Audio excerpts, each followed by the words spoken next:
नमस्ते दोस्तों, इंग्लिश सीखने की इस मजेदार जर्नी में आपका बहुत बहुत स्वागत है। आज का हमारा टॉपिक बहुत सिंपल है, एक साइकिल। जी हाँ, एक साइकिल को यूज करके हम अपनी इंग्लिश को और भी अच्छा बनाएंगे। So let's go.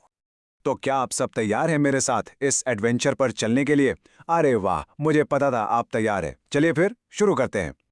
ओके, तो सबसे पहले हम एक साइकिल के बारे में एक बहुत ही प्यारी सी छोटी सी इंग्लिश पोएम सुनेंगे। आपको बस ध्यान से सुनना है। तो कविता कुछ ऐसी है। I have a red bicycle, I pedal and I ride, tring tring tring goes the bell, makes my friends move aside. इसका सिंपल सा मतलब है, मेरे पास एक लाल साइकिल है, मैं पेडल मारता हूं और उसे चलाता हूं, और जब घंटी बजती है ट्रिन ट्रिन ट्रिन, तो मेरे दोस्त रास्ते से हट जाते हैं। चलिए आगे सुनते हैं। The seat is blue in colour, the tyres and pedals are black. मतलब सीट नीले रंग की है और टायर और पेडल काले रंग के हैं। मेरे साथ बोलिए, ब्लू ब्लैक। बहुत अच्छे। समटाइम्स फास्ट समटाइम्स स्लो, यानी कभी तेज कभी धीरे। But my bicycle is always on track. मतलब मेरी साइकिल हमेशा सही रास्ते पर चलती है। और ये रही कविता की आखिरी lines. To keep my bicycle moving, all I need is some air. I put on my little helmet and go happily everywhere. इसका मतलब है, साइकिल को चलाने के लिए बस थोड़ी हवा चाहिए। मैं अपना छोटा सा हेलमेट पहनता हूँ, और हाँ, हेलमेट पहनना बहुत ज़रूरी है सेफ्टी के लिए, और फिर खुशी खुशी हर जगह घूमने जाता हूँ। बहुत बढ़िया, कविता तो हमने समझ ली। अब चलिए इसी कविता में से कुछ नए और काम के इंग्लिश वर्ड सीखते हैं। रेडी? चलिए अब कुछ नए शब्द सीखते हैं जो हमने अभी अभी सुने। मैं हर शब्द को 2 बार बोलूंगा, आप मेरी बात दोहराइएगा, ठीक है? पहला शब्द है पेडल। एक बार और, पेडल। इसका मतलब है पेडल। अगला है असाइड। असाइड यानी एक तरफ हो जाना। फिर है समटाइम्स। समटाइम्स इसका मतलब है कभी कभी। Next track. ट्रैक मतलब रास्ता, और ये तो आपको पता है, हेलमेट हेलमेट। और आखिरी शब्द एवरीवेयर। एवरीवेयर मतलब हर जगह। Wow, fantastic. चलिए अब जल्दी से साइकिल के कुछ और पार्ट्स के नाम इंग्लिश में जान लेते हैं। ध्यान से सुनिए।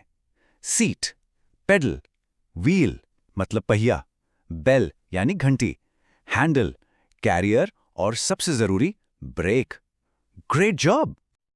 अब आता है सबसे मजेदार पार्ट। अब हम सब मिलके इंग्लिश बोलने की प्रैक्टिस करेंगे। हम ए साउंड पर फोकस करेंगे, जो इंग्लिश में बहुत ज्यादा यूज होता है। सुनिए और मेरे साथ जोर से बोलिए, अ रैट। कम ऑन, मेरे साथ बोलिए, अ रैट। परफेक्ट। अगला वाला, अ कैट।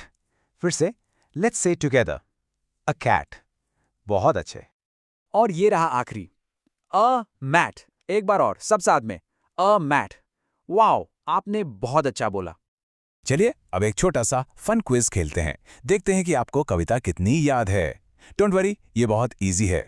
तो सवाल है, ट्रू और फॉल्स, सही या गलत। The child has a blue bicycle. मतलब क्या बच्चे के पास नीली साइकिल है? सोचिए। और जवाब है फॉल्स। ये गलत है। आपको याद है ना, कविता में कहा था, I have a red bicycle. Cycle तो लाल रंग की थी। Okay, next question. ट्रू और false. The child's bicycle is always fast. क्या बच्चे की साइकिल हमेशा तेज चलती है? नहीं, ये भी फॉल्स है, मतलब गलत। क्योंकि कविता में लाइन थी, समटाइम्स फास्ट समटाइम्स स्लो, कभी तेज और कभी धीरे। और ये रहा आखिरी सवाल, ट्रू या false. The child puts on a little helmet. क्या बच्चा एक छोटा हेलमेट पहनता है? यस, बिल्कुल सही। ये ट्रू है। बच्चा सेफ्टी के लिए हेलमेट पहनता है। Well done. क्विज कंप्लीट करने के लिए कांग्रेचुलेशंस। चलिए अब इस लेसन के एंड में कुछ क्रिएटिव करते हैं। अब सोचने की बारी आपकी है। जरा सोचिए, अगर आपके पास एक जादुई साइकिल होती, अ मैजिक बाइसिकल, तो आप क्या करते? आप कहाँ जाते? क्या आप आसमान में उड़ते या दुनिया घूमते? अपनी इमेजिनेशन का यूज कीजिए और सोचिए। आज के लिए इतना ही। Keep learning and keep smiling. अगली बार फिर मिलेंगे।